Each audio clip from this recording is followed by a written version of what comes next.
Momentum Betiahata आपको मौका दे रहा है टैलेंट दिखाने का, जिसमें आप जीत सकते हैं 100% स्कॉलरशिप।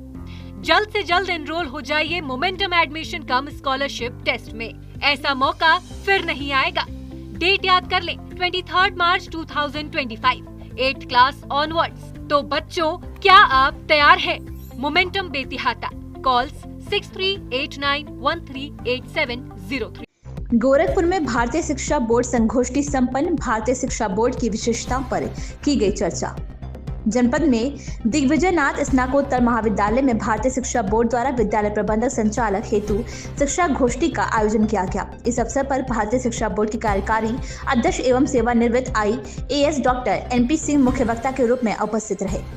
संगोष्ठी में विशिष्ट अतिथि के रूप में महाविद्यालय के प्राचार्य प्रोफेसर डॉक्टर ओम प्रकाश सिंह उपस्थित थे। अपने संबोधन में डॉक्टर NP सिंह ने कहा कि ब्रिटिश सरकार द्वारा प्रस्तावित शिक्षा प्रणाली ने भारतीय भाषाओं, परंपराओं और मूल्यों को दरकिनार कर दिया, विदेशी भाषा और पश्चिमी संस्कृति को प्राथमिकता दी है। उन्होंने कहा है कि इस प्रणाली का उद्देश्य विद्यार्थियों को केवल नौकरी परक बनाना है, लेकिन ये शोधोन्मुखी प्रवृत्ति विकसित करने में असफल रही, जिससे भारतीय समाज में अपनी सांस्कृतिक पहचान के प्रति हीन भावना उत्पन्न हो गई। डॉक्टर सिंह ने बताया कि भारतीय शिक्षा बोर्ड की स्थापना का मुख्य उद्देश्य स्वदेशी शिक्षा पद्धति को पुनर्जीवित करना है। उन्होंने स्वामी विवेकानंद, स्वामी दयानंद सरस्वती, महर्षि अरविंद, रविन्द्रनाथ टैगोर, महात्मा गांधी जैसे भारतीय विचारकों की शिक्षा संबंधी दृष्टिकोण को अपनाने की आवश्यकता पर बल दिया। उनका कहना था कि इस शिक्षा प्रणाली का उद्देश्य विद्यार्थियों में आत्मगौरव, भारतीयता, पवित्र चरित्र और वैश्विक नागरिक के गुणों का विकास करना है।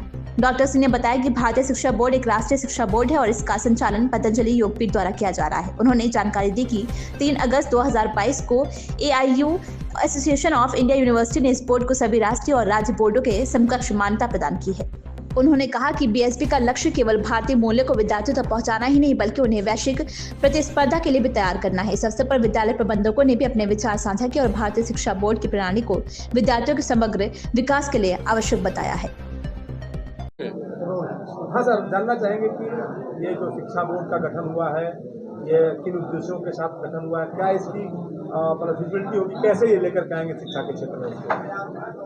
भारतीय शिक्षा बोर्ड भारत सरकार द्वारा गठित नेशनल स्कूल एजुकेशन बोर्ड है। भारत सरकार ने इसके संचालन का दायित्व विधिक प्रक्रिया के तहत पतंजलि योगपीठ को दिया है।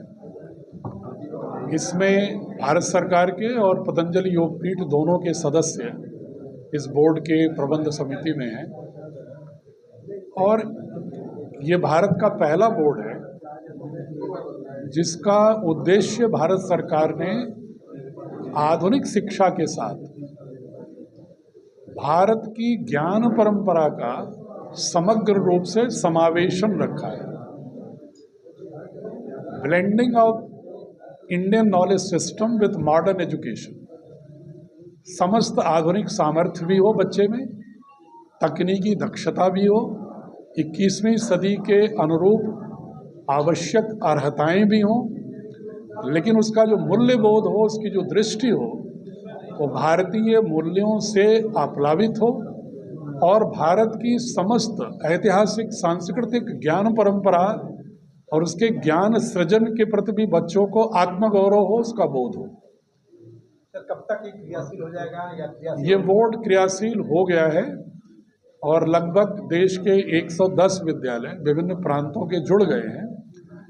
CBSE के समानांतर ही ये वैधानिक रूप से बोर्ड है। उद्देश्य है इसमें अधिकाधिक भारतीय ज्ञान परंपरा का समावेश भी हो, ताकि भारत का युवा, भारत का बाल मानस भारत बोध के साथ खड़ा हो।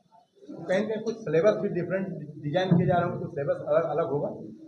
जो हमारी कॉम्पिटेंसी बेस्ड सिलेबस है वो तो नेशनल करिकुलम फ्रेमवर्क के बिल्कुल अनुकूल है, क्योंकि बच्चे को प्रतियोगी परीक्षाओं में भी आगे आना होगा, बच्चे को विदेशों में भी जाना होगा। तो जो आज 21वीं सदी की जो वैश्विक, जिसको कहते हैं ग्लोबल कॉम्पिटेंसी, उस कॉम्पिटेंसी का NCF ने भी ध्यान रखा है और हम पूर्णतः NCF के अनुकूल हैं। लेकिन प्रत्येक डोमेन की संरचना में, सिलेबस और टेक्स्ट बुक और पेडागॉजी में इस बात को केंद्रीय तत्व के रूप में रखा गया है कि भारत की ज्ञान परंपरा, भारत सापेक्ष दृष्टि बच्चों के मानस में स्कूली शिक्षा से ही उनके अवचेतन में स्थापित हो जाए, ताकि वो बच्चा ऐसा ना हो कि वो वेशभूषा में तो भारतीय है रंग रूप में, और दृष्टि उसकी मैकाले एजुकेशन के अनुसार पाश्चात्य यूरोप से ग्रसित हो। उस तरह की जो वैचारिक उपनिवेशवाद है, ये जो वैचारिक गुलामी है कि हम पाश्चात्य संस्कृति के ही उपभोक्ता, पाश्चात्य उत्पादों के उपभोक्ता मात्र रह गए हैं। हमारी जो अपने निजी विचार थे, निजी संस्कृति थी, निजी हमारी जो संभावनाएं और नेतृत्व परक न हो करके जो नौकरी परकता हो गई है, मानव न हो करके इकोनॉमिक पैकेज होते चले जा रहे हैं, और हम सिर्फ नौकर होते चले जा रहे हैं।